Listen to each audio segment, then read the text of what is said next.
Thank you, Chris. I think I'm in part just going to relate the conversation we had during our interview, and I'll just describe one company. It's called Squad Locker. It's a startup, and it's a mass customization business. And the basic idea behind Squad Locker, for any of you who've had children in sports, it's about the worst day of the season is when someone comes up and says, hey, we should get a jacket with our logo on it. Because what that means is you now have to laboriously find out, well, what type of jacket should we get? And you have to get everyone's sizes and get orders and then go figure out the logo and go to the logo shop. Oh, first you have to buy the jackets and then bring them to the logo shop.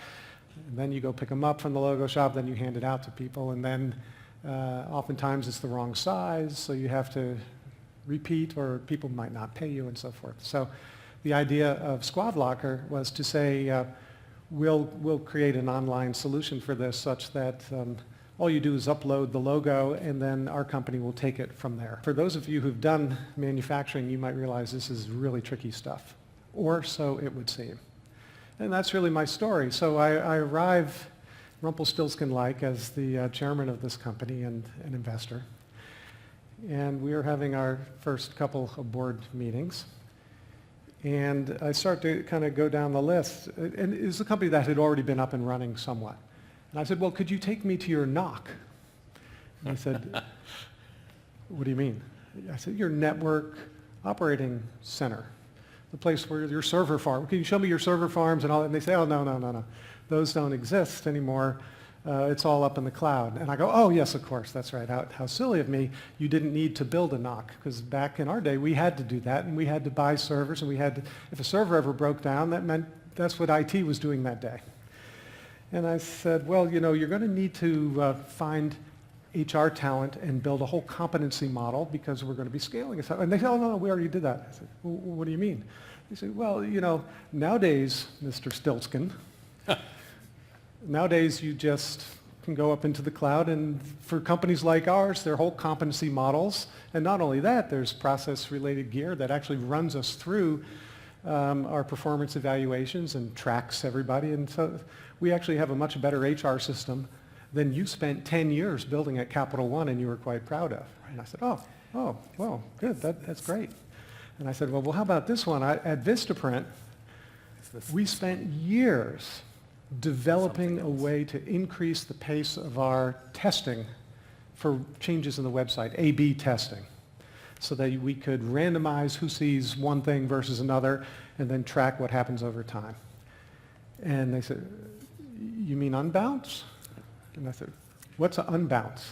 And they said, well, unbounce is this platform that basically you don't even need to go to the engineering people. You just can change the wording on a website or change the price or change anything pretty much, and it will horse race it for you and give you real-time view of what the conversion rates are, and then it'll also give you all the statistics about the probability of it being conclusive. And I said, oh, okay, how long did that take? They said, well, it took about 15 minutes to sign up for Unbounce. At which point I started to freak out a little bit about the world being a different place. So then I said, all right, now let's do the really hard one. We're in manufacturing. We're working with Under Armour and Adidas and Nike and so on. How are you going to manage inventory? What's the right amount of inventory? How are you going to know whether it's available, for example? And they say, huh? What do you mean? We don't have inventory. And I said, well, you've been around for a year. You must have an inventory by now. Oh, and they say, oh, no. What we've done is that because they've had so many vendors and so on, they have an API that we plug into that exposes Under Armour, for example. At any given time, we can ping their database about how much they have of every SKU and whether it's available or not. And so we actually never take inventory. Instead, our website will either show something as being for sale or not as a function of whether in real time it's available at Under Armour across thousands and thousands of SKUs. And the same is true of all our vendors. In fact, we will not do business with any of our vendors unless they give us an electronic data interchange connection.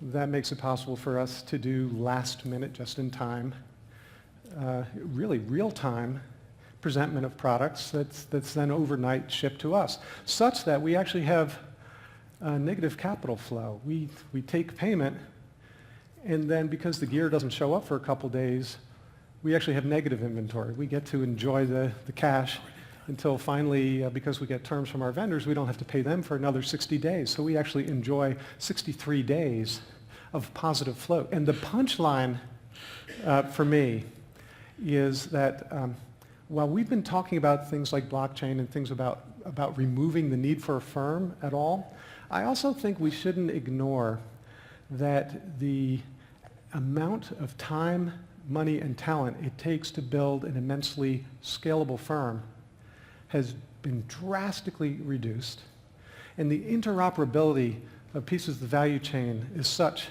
that I would not be surprised if 2 years from now what we're talking about is the unexpected innovation that came as businesses that didn't used to be able to attract capital now can attract capital to try out their crazy ideas. Because the cost of testing a crazy idea at the firm level has dropped so precipitously that we're now going to, through recombination of various types, I think collectively we'll have an exploration of many, many more business models and potential solutions than in the past.